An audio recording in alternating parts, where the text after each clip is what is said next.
if need be. So, our agenda for the day.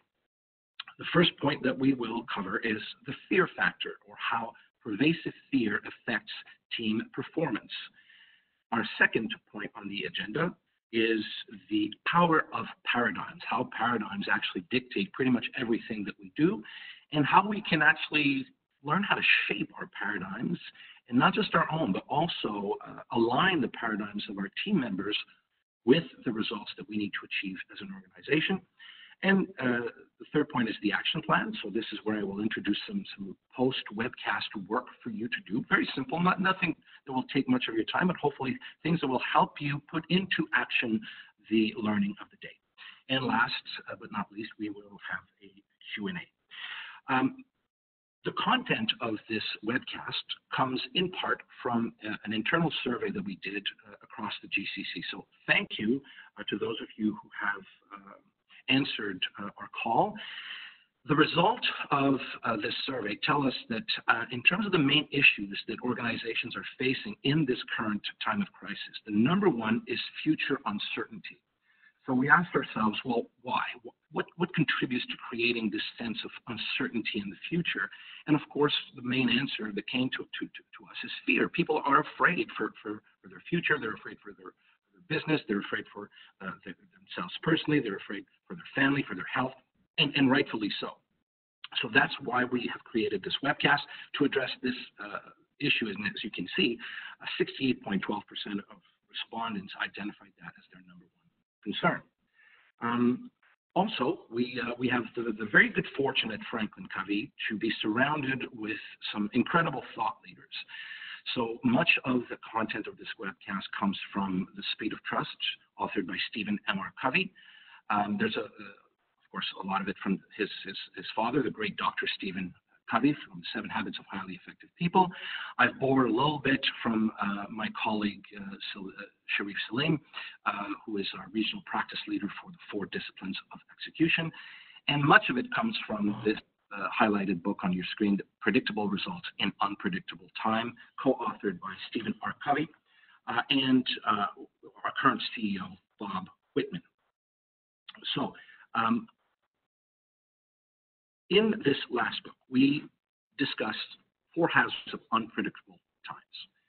Crisis of trust, covered mostly in my previous webcast. Pervasive fear, which my colleague May Jabri also covered in one of her webcasts. Failure to execute, which was covered by Sharif Salim. And loss of focus will be coming up in an upcoming webcast by my friend and colleague Nadim Nahas. So I invite you to join Nadim on April 9th and attend his webcast, Maintaining Productivity in Unpredictable Times. So without further ado, let me jump into the subject of the day, how to avoid a trust recession. So what do we mean by a trust recession? Well, just like an economic recession where the economy goes down, in a trust recession, it's the level of trust that people have in leaders that may go down. So again, we've asked ourselves, what contributes to this specifically in a time of crisis, which leads us to our first point of the agenda, the fear factor. So how pervasive fear can affect everything that we do, truly. In researching this, I was reminded of a very famous quote in link with fear. It's a quote from Franklin Delano Roosevelt, who's commonly referred to as FDR, who was the 32nd president of the United States. He said, the only thing we have to fear is fear itself. Now, I don't mean any disrespect, but dear Mr. Roosevelt, I disagree. Now, for a bit of context, FDR spoke these words in 1933 at his inaugural address as he was leading people through massive uncertainty at the height of the Great Depression. Now, we are not in a Great Depression. Of course, the economy is affected by this crisis, but this goes beyond just economic worries, doesn't it? This has to do with our health. Often use the expression that health is wealth. Well, I think that these are times that really make us realize how true that is. Now, he meant this as a wake-up call for people not to succumb to their emotions, as we humans sometimes tend to do. However, fear is inevitable, and leaders who don't recognize this will undoubtedly erode the trust their teams place in them. Fear is natural. Fear is actually an ingrained response in our nervous system. It's part of our limbic system. It's there to protect us against some threats. So I think if you don't have some degree of concern right now, you're probably detached from reality or living on another planet. Now, what triggered in part my endeavor to create this webcast around this theme is some of the things I see in the social media or on television these days. I see influencers who are either talking on TV or posting online, and they're diminishing the gravity of the situation, or they're giving contradicting directives, even if these directives go against the advice of scientific experts. Now, maybe these influencers are playing some kind of political game, or they're simply out of touch with reality. But the fact is that this thing is not going to get better tomorrow morning. It will get better. I'm an optimist person. We will find. I believe in the human endeavor. I believe in the human courage, and I'm convinced that we will find a solution. But this will be part of our lives probably for a very long time. So the real concern is not about having fear. The real concern is about how we respond to this fear. So there are three responses that humans experience when faced with fear. The first is to freeze. So the freeze response is to wait and see and feel like you're paralyzed, hoping that this thing will blow over and that someone will come and rescue you. The fight response can lead to rage, or we can play the victim. We look for someone to blame or a culprit to whom we surrender our energy and power. Now, this is important. We surrender our energy and power. So this is a situation where we give up. And the third one is the flight response, where we run. We hide from everyone, and we try to save ourselves. So all of these responses actually lead to what we call reactive behavior. And when people are reactive, they allow outside influences, mood, feelings, circumstances, other people's decisions to control their response. The idea is to eliminate this by understanding that there's this mechanism, the stimulus response mechanism. And we're hardwired for this, by the way. This is part of the older part of our brain, historically speaking, what we call the reptilian or mammalian brain, where we'll find the amygdala, which is actually a gland that's split into two almond shapes. And that's important. We need that. That's what stops you from getting hit by a bus when you're about to cross the street and you see a bus rushing towards you. You don't stop and ponder what you should do. You get out of the way and you have a physical response. What your brain actually does, it says, I need to get out of the way. In this case, I need to use flight as a response. So your brain sends all its oxygen-rich blood down to major muscle groups, such as your arms and your legs. Your heart rate increases, your breathing rate increases, your pupils dilate, your hearing becomes more acute, and very small veins on the surface of your skin called capillaries will diminish in size, because drain the blood out, because in case you have a physical injury, that will limit the bleeding. So those responses are good. We need them. However, as human beings, we need to look at how we can create proactive behaviors in the way that we choose to respond. Very often when we ask the question, what's proactivity, people will say, well, it's leadership, it's go-getters, doers, people who get things done, and that's very true.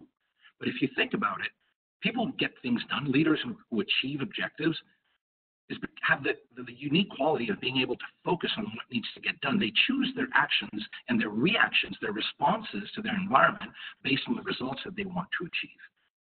So when people are proactive, they pause to allow themselves the freedom to choose their response. And that's based on principles, desired results, and their values. So in other words, they have this space between the stimulus and the response. That's the space which allows them to choose what they want to use as a response to the given stimulus. And human beings are uniquely equipped to do this. Monkeys, dogs, cats, deers, elephants, they don't have this. We have 4 unique human gifts, and they are self-awareness, imagination, conscience, and independent will. Self-awareness is simply the ability to know that we exist, that we're part of something greater. The imagination allows us to think about what else we could do in this moment. What could be a better response? Our conscience will guide us, right? It's our ability to discern between right and wrong, good and evil. And our independent will is what allows us to choose that response, proper response. So how does that look in the context of work? Well, if we look at the freeze response, some examples of behaviors could be to lie or deceive, perhaps by omission. Now, don't get me wrong, I'm not accusing anybody of being a liar or a deceiver, but sometimes because we are in this freeze response, we will omit to say certain things. We don't want to offend. We're trying to hide or skirt issues. And the high trust behavior to counteract this is to talk straight. Now, by the way, these high trust behaviors come from a set of 13 behaviors that I introduced in my previous webcast, which I will also bring back at the end of this webcast. Another example could be to hide problems or feelings about a situation. And the proper high trust behavior in this case would be confront reality. Now, in terms of the second type of response, the fight response, some examples of behaviors could be to offend or insult. In this case, we need to replace these behaviors by demonstrating respect. Take a moment again, pause, decide how you will respond, make sure that you demonstrate respect. Another example could be to justify wrongs or rationalize wrongful behaviors. In this case, we'd like to replace this by righting wrongs and by apologizing, if need be. And Dr. Covey used to say, when you apologize, you need to do it sincerely. In other words, use like the old Eastern expression that says, when you bow, you must bow low. So you must mean your apology, of course. And the last of the 3 responses, the flight response. As examples of flight behaviors, we could have breaking commitments, of course. The opposite of this would be to keep our commitments. And if we can't, well, then we must go back to the previous behaviors of apologizing for this mishap and to clarify expectations once again. And our last example is to avoid or pass on tasks to others. High trust behavior to counteract that is simply to practice accountability, to hold ourselves accountable first before we hold others accountable. Now, all this is fine and good, you may say. So how do we do this, especially in this context where we are facing so many restrictions? I mean, we need a permit to go outside. Who thought? In my life, I never would have thought that I would live through circumstances where I needed a permit to just go for a run. Well, what we need to start doing is to focus on what we call our circle of influence. Think about it. Everything in life, everything that matters anyways, falls into one of these 2 circles, the circle of concern or the circle of influence. Circle of concern is made up of things which do just that. They concern us. They matter, but we can't control them. The circle of influence, however, is made up of things that we do control. Now, I know that sometimes the word influence has a bad reputation, so let me clarify. What we mean here is not to influence in the sense of to manipulate, but it's to influence in the sense of to help people, to be able to control a situation, to affect change in a positive way. That's where we find proactive behaviors. That's where we make good use of that moment of choice, that freedom and space between the stimulus and the response. The reactive behaviors we will find in the circle of concern. Now, the beauty is that the more we use these behaviors, the bigger our circle of influence becomes. Which leads us to our next segment, which is the power of paradigms. Now, paradigm is just, I'm sure all of you know what paradigm means, but just for clarity, the source, the root rather of the word paradigm is from the Greek, which means paradigma, which is translated by model or mental. I see Mr. Mohammed Sahib has his microphone on. I would like you to please mute yourself. Thank you very much. So these paradigms, our mental maps, will guide our behaviors. Now, let me flash back to my,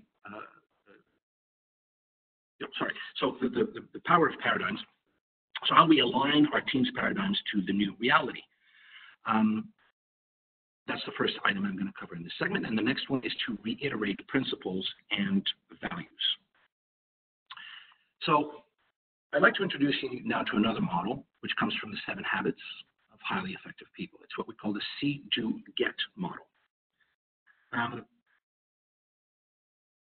At the top, the C is where we find our paradigms.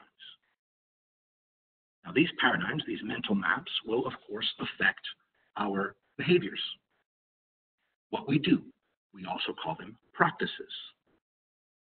And these practices will, in the end, give us results. Now, the question is, where do our paradigms come from? Because we're all unique, right? Think about it. If you have a brother or sister, and you ask yourself if you're exactly the same as your brother or sister, even if you're a twin, the answer is no. Because these paradigms are affected by our life experience, where we grew up, our cultural backgrounds, the languages that we speak. Have you traveled a lot? Just think about it this way. The difference in leadership style, if you were, let's say, the captain of your football team in university versus if you were an elite tennis player. How do you see leadership? How do you see teamwork? It may affect it in very different ways. So what we need to do is focus on principles. And principles are different than values, as we'll see in a video that I'm going to show in a moment. Because these principles are immutable, they're universal. We can choose our values, but principles exist whether we recognize them or not. Now, Einstein said many very smart things in his life, but one that really stuck with me is when he said that a true sign of insanity is repeating the same action over and over again with the expectation of different results. So if we ask ourselves a question, or rather if we ask ourselves how we can get better results, focusing on our practices or behaviors for a while will help, but it won't last because there will be triggers in our environment that will lead us back to our good old quote-unquote bad habits. So we need to work on our paradigms. So let's watch this video where we're going to hear Dr. Covey talk about how principles govern our lives. This is a vintage video from 1994, but oh, how is it relevant still to this day? So let's watch this together. I will now mute my microphone, and I will be back with you shortly. There's constantly an effort to understand principles. The law of gravity. The whole world has come to accept that. The apple falling out of the tree and hitting the scientist's head. Simple observation. The law of gravity governs. What if you had a legislature trying to repeal the law of gravity?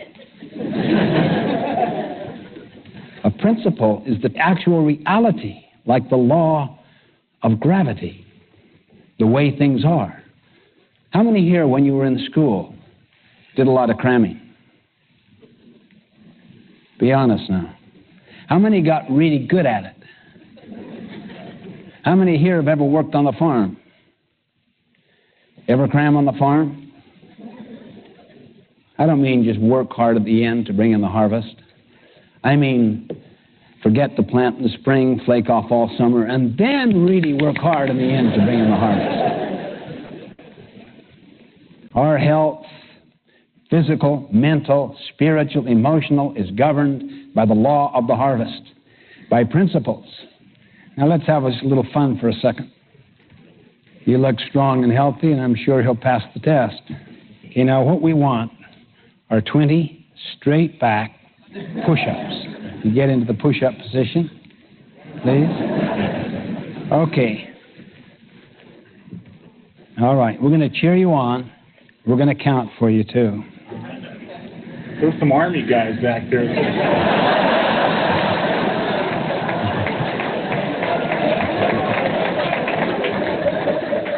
Now, those people are keeping the peace. Okay, let's go ahead and start.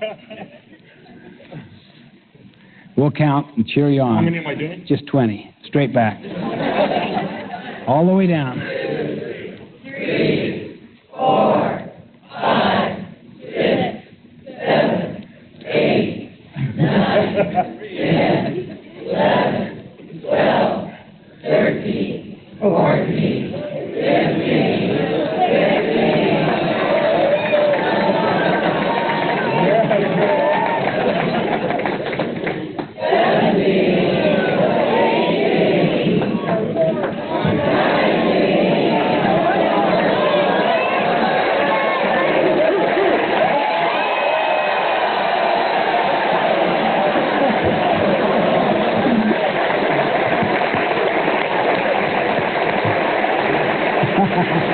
Thank you.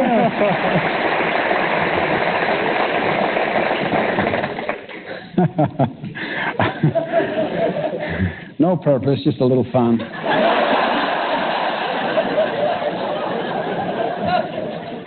I sat next to him at lunch, and we looked at this cheesecake out in front. I ate it. You ate it? Told you you'd live with the consequences.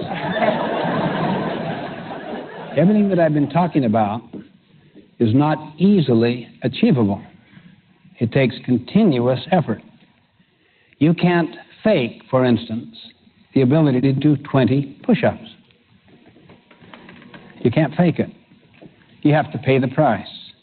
Next time I come back, he literally, I'm convinced, could do 25, even 50. But he'd have to pay a price to do it. It stirs up an awareness that we're dealing with realities out there, particularly principles that ultimately will govern. We are not in control. See, the traditional concept is get in control. We are not in control. Principles control. We control our actions, but the consequences that flow from those actions are controlled by principles. This is why we believe so much in the Eastern statement, give a man a fish, you feed him for the day. Teach him how to fish, you feed him for a lifetime. See, even though you may teach someone a practice, always try to teach the principle which underlies it, because the situation may change and the practice no longer applies. The principle will be constant. Principles are universal natural laws, self-evident, self-validating. Principles ultimately govern.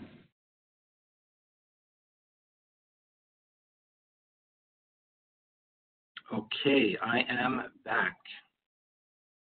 So I hope that you have, there we go. I hope that you have enjoyed this video, and I would like to now introduce a poll. So let me, I've prepared some slides for the poll, but let me see if I can now create the poll. There we go. So second.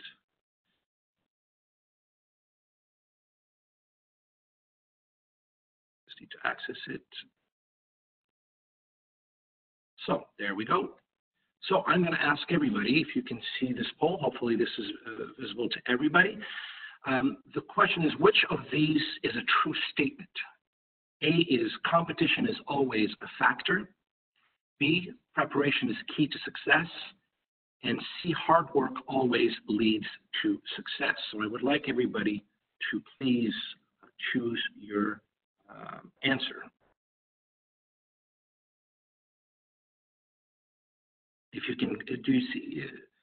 Hopefully you all see the poll. Hold on a second. Maybe I did something wrong. Open poll. There we go. There we go. So I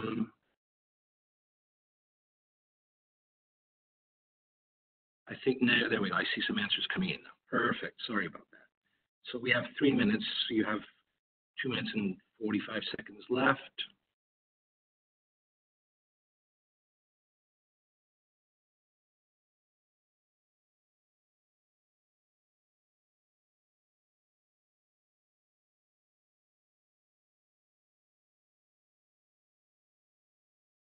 I see we have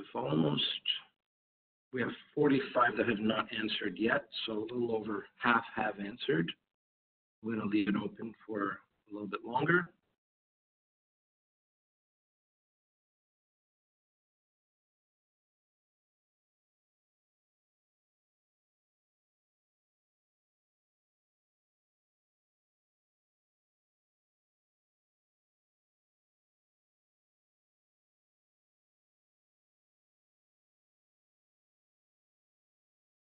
I still have 37 no answers, so, but I don't see any action on the poll anymore. So, a little bit more now.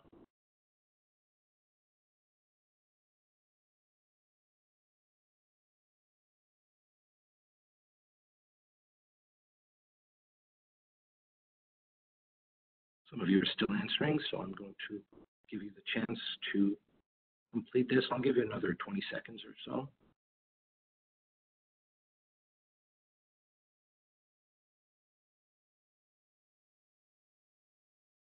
All right, so I have about 68, 69% of people, 70.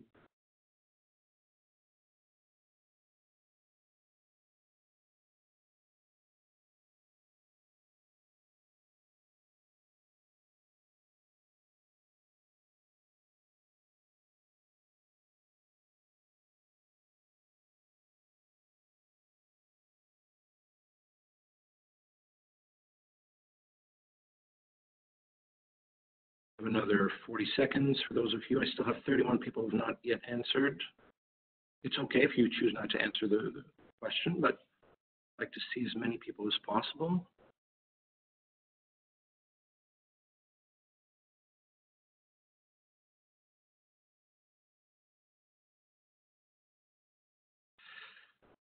Right, so we have now 15 seconds left.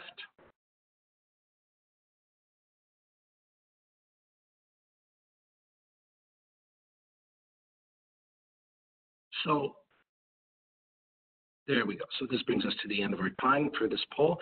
So I love it. I love a brilliant crowd. So of course, B is the right answer. Now, it would be tempting though to say that competition is always a factor, and I think the right statement in this case would be that competition is most of the time a factor, but not always. It depends the field that you're in, and if you work for a monopole, then competition is not a factor. Hard work always leads to success. Well, no, sadly, I mean, it would be great if it were the case, but it's not. Any of us who have a bit of gray hair like me know that we can sometimes work very, very hard and be very passionate about something, but there are external influences that limit our ability to reach success. So thank you very much for that. That was great. So let me now start a new poll. Let me save this. So let me now bring up another poll. So let me introduce to you the second question. So which one of these statements is not a principle? A, preparation and timing are paramount. B, technology is a good substitute to the human element. And C, always seek to improve and never take nature for granted. In other words, never assume that just that because you're in a good business, that the natural course of things will keep going. So I think this one is pretty obvious as well. So let's start this poll right now.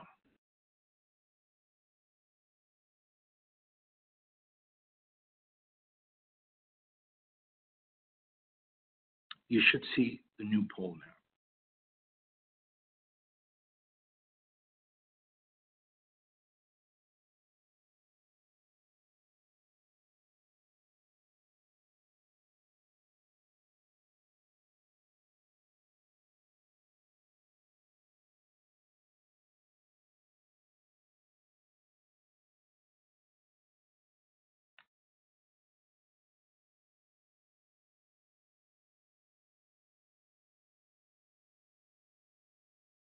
I see some of you are not seeing the poll. However, it should be showing, and I do see some answers. So maybe if you're not seeing it yet, maybe maybe it will appear shortly, because I do see some answers coming in. I have the majority of people actually that have answered at this point, or about half, I should say.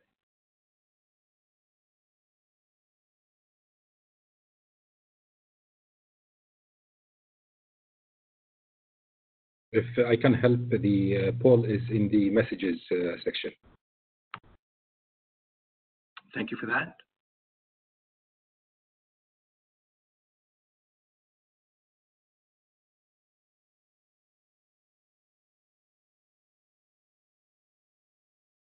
we have about a minute and a half left.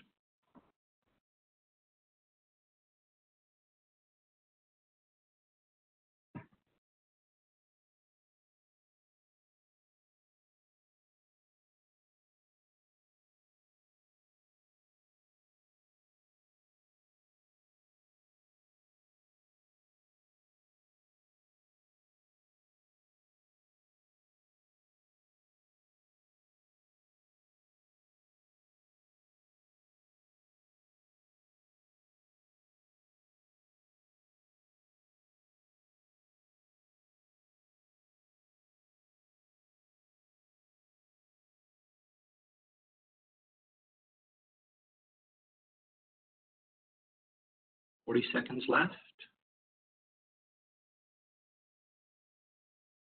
78% of people that have answered. I think that pretty much brings us to the end of the poll. Oh, I still see some answers.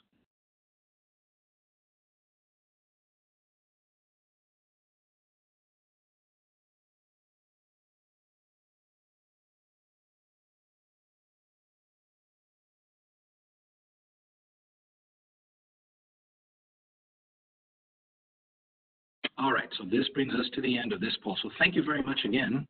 So here are the poll results. So most of you answered B, so as not being a principal, very, very good. Now, C, we may be tempted to think that always seek to improve and never take nature for granted is a principle, but it's not actually. It's a value. I'm sorry, I heard someone speak. If you don't mind putting your microphone back on mute. Yeah, I will open it. We will be able to take comments in just a moment. So always seeking to improve. So self-improvement is a good value to have, but it's not a principle in and of itself. And of course, technology will never replace the human element. I know that we've seen incredible advances in AI, and 5G will absolutely create a revolution, a technological revolution around the world. But at the end of the day, I'm one of those who believes fervently that the human element will never be able to be replaced. So thank you very much for answering these questions. I will now close the poll. It should now have disappeared from your screen. So how does this work within the context of the see-do-get cycle that we saw just a moment ago? Well, think about it.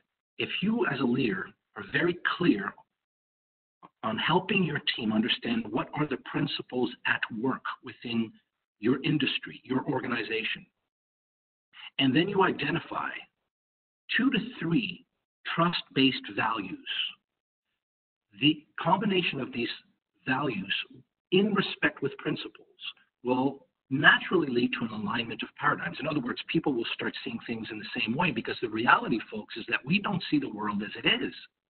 We see the world as we are. So if you have 10, 20, 100, 1,000 people on your team or in your organization, well, you risk having that many paradigms as well. So, but by getting everybody to understand what are the principles at work, and getting people to rally around a set of small amount of values, a small number of values, 2 to 3 very strong trust-based values, naturally people will start looking at things the same way. You combine that with the 13 behaviors that I will introduce you to in a moment, which are high trust behaviors, that can lead you to some great results. Now, what we want to make sure to do is to have measurable results. This is a little something I borrowed from my friend Sharif and the 4 disciplines of execution. It's a simple formula that I invite you to use in the way that you define the results that you're trying to reach with your teams. In other words, it's X to Y by when. X being your opening value, Y being your closing value, and by when, of course, when you want to achieve this. So it's your starting line, finish line, and deadline. It's very simple, and it may not seem like a big shift, but it can actually have a very powerful impact on the way that people see their goals. Of course, you can also use the SMART matrix in the way that you define your goals. But by using the SMART matrix, you're actually also using the X to Y by when. So I want to be true to my word. I said that I would give you some homework, and I'm almost at 40 minutes. So let me introduce you now to the action plan. There are two items in this section that will hopefully help you reduce fear and increase trust in your teams. First is to take a new look at a challenge from within your circle of influence. So what challenge right now are you facing at work that perhaps you weren't facing before? What is within your circle of influence? Where can you affect positive change? And the second is the TAP. Those of you, again, who have attended the first webcast that I delivered 3 weeks ago now, a TAP is a trust action plan. I'll introduce you to that tool. And again, we will be sending some links with these two tools along with the recording. And you will also be able to find, by the way, I believe that my colleague Suzanne from our head of marketing will be posting the video temporarily, the Principles Govern video that we just saw on YouTube. So you'll have access to that. You can watch it with your team. So the trust action plan is there to align paradigms to principles and values and use the 13 behaviors to address the 3 fear responses that we learned about earlier. So the homework. You will receive a link with this document. There are 4 questions. First is to identify a challenging work or personal situation that frustrates you, for which you have some responsibility. Second, identify areas of concern. Third, identify areas that you can influence. And fourth, what actions will you take this week within your circle of influence? So you will be sent this document in the form of a PDF, and I invite you to fill it out and use it as a tool for thinking a little deeply into where you can affect positive change in this moment of crisis, and in so doing, increasing the level of trust and reducing the fear. So here are the 13 behaviors. I'm not going to go through all of them, but you will also be sent these behaviors, by the way. This will be part of what you will receive. What I've done is I've identified, I've highlighted, as I did in the context of my first webcast, I've identified 3 behaviors that we will use in the example that I will share in just a moment. So the first one is to deliver results. Very important.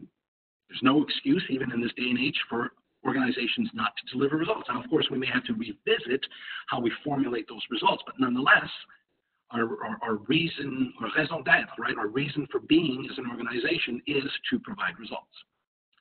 The second one is to clarify expectations and then listen first. Now, you'll see in the example that I will share with you that they don't necessarily come in this order. This is just a visual of what you will receive, the Trust Action Plan, the TAP. It will look something like this.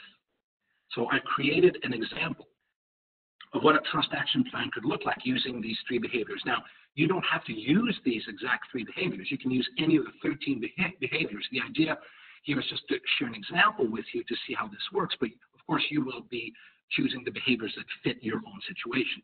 So it's a 3-step process. The first is to define the desired outcome. In this case, the example states, I want my team to know that, as their leader, I acknowledge the fact that fear is real. It is normal.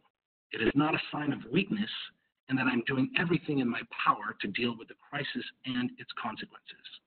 And there, of course, you will be required to insert actual work situations from your circle of influence. The second step, then, is to define this current situation. So, based on the current situation, the media reports, the governmental interventions, and the general societal feeling of uncertainty, we are experiencing an increase in fear, mostly around the uncertainty of the future.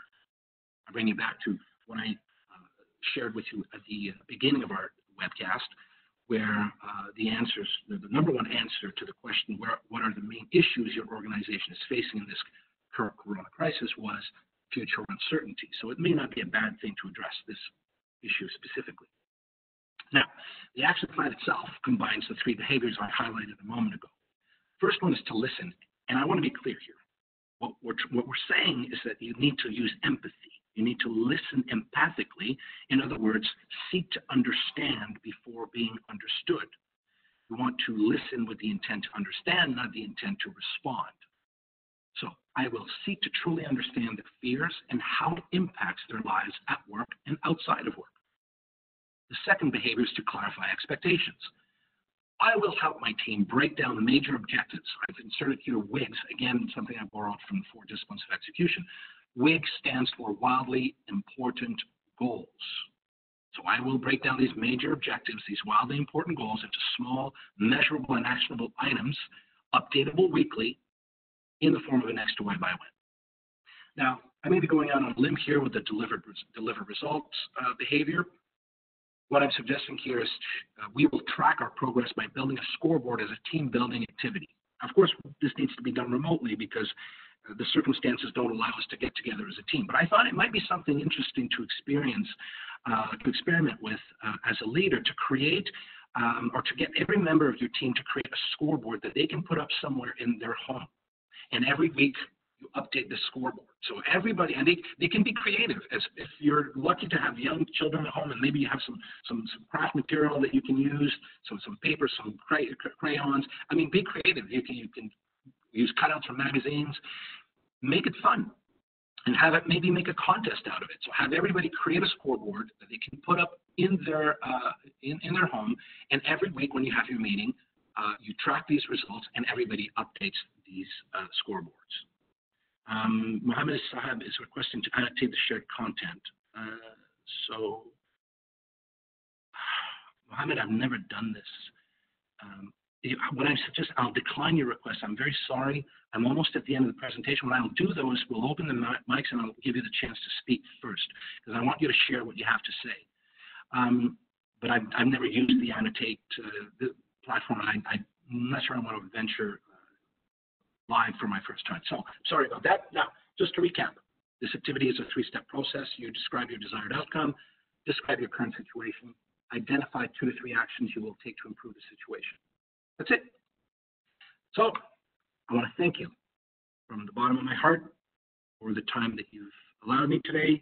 We will now take some questions and some answers. So I'm going to respect my commitment. So let's open the mics. Mohammed, you had something that you wanted to annotate. I'm sorry, brother, that I did not let you. So can we can we please give Mohammed the chance to share what he wanted to say? So Mohammed, make sure your microphone is on, and I'm listening to you.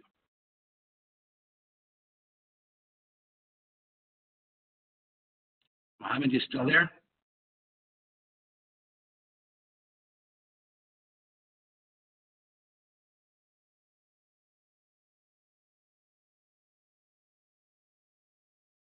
Sorry.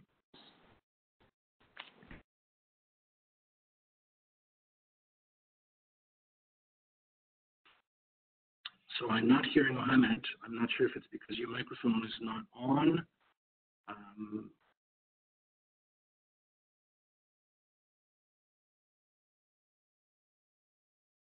Well, thank you for your kind words. I'm receiving a lot of messages right now. Yeah, if you have any questions, you can go ahead and type them in the chat box, and I will answer them as we go. And we will go through the chat and answer any questions that remain by email, as I mentioned. Since you registered for this webcast, we do have your email. So I see I missed the first 15 minutes. It was recorded, and everybody will get a link to the recording. Oh, so the example I used is, well, you set an objective that you need to reach as a team, and so you state the objective in this way. So let's say it's a sales objective. So our team needs to increase sales from 1 million to 1.8 million by December 31st. So your X is your 1 million, your Y is 1.8, and by when is the end of the year. So, but I would encourage you to make these objectives in a shorter time span. Let's keep people active. Let's go from maybe having something that would last maybe for the quarter and measure it weekly. So the idea is that everybody would build a scoreboard with the same X to Y by when, of course, but they can decorate it. They can even involve their children in this. This could be a family activity, and they put this up in their home. And every week, as the leader, when you hold your team meeting,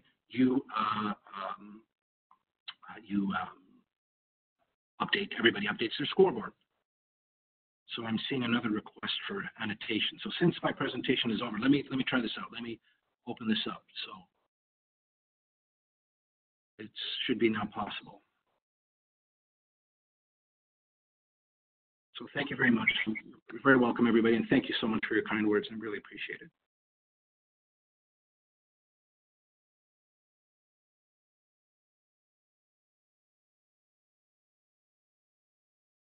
So does anybody have any questions still? Don't see any questions, but feel free to write us. You have the email at the bottom here. See if I can move my chat box. There we go. So info@franklincovey, ME for Middle East.com.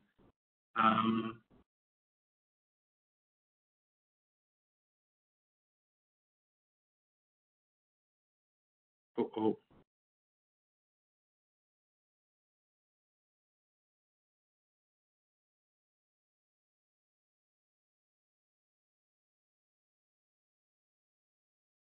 So I'm not sure what's going on with this. I did not call for a poll.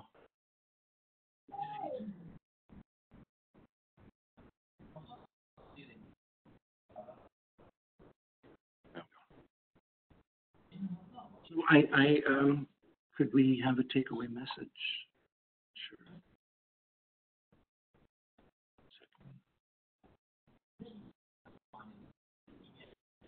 Could we have a takeaway message for today's session? Well, the takeaway message would be that as a leader, you need to acknowledge that fear is real. It's not a sign of weakness. It's a normal human reaction. And by acknowledging it, you're actually making a deposit in the trust account that you have with that individual, and you already start addressing the issue. Use the 13 behaviors to counteract any negative behavior, any reactive behavior that may come. Again, focus on your circle of influence, identify a result that you need to achieve as a team, and the last takeaway might be to create the scoreboard and make it a team activity.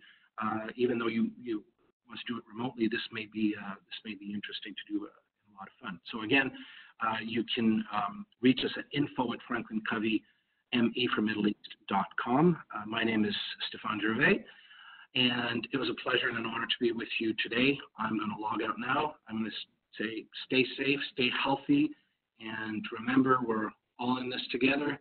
And I'll leave you with a little Canadian expression. You can look it up. Keep your stick on the ice. Thank you very much, everybody.